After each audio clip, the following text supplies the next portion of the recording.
سقوط وحشت از ملا و دین.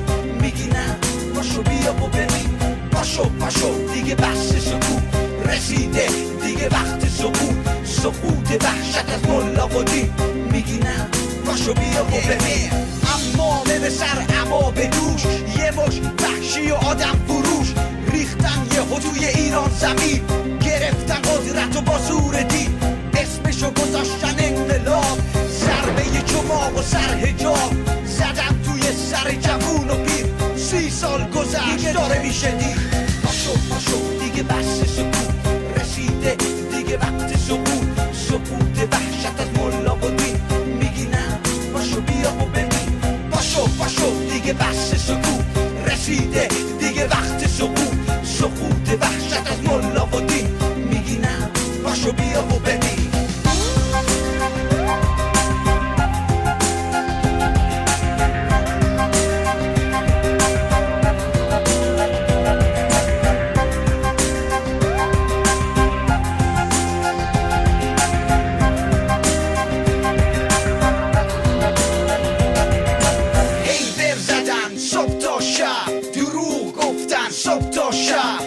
سال گذشت کسی چیزی نگفت، هی کشتن کسی چیزی نگفت، ولی دیگه رسیده وقت حساب، روز آخر ترس و حجاب.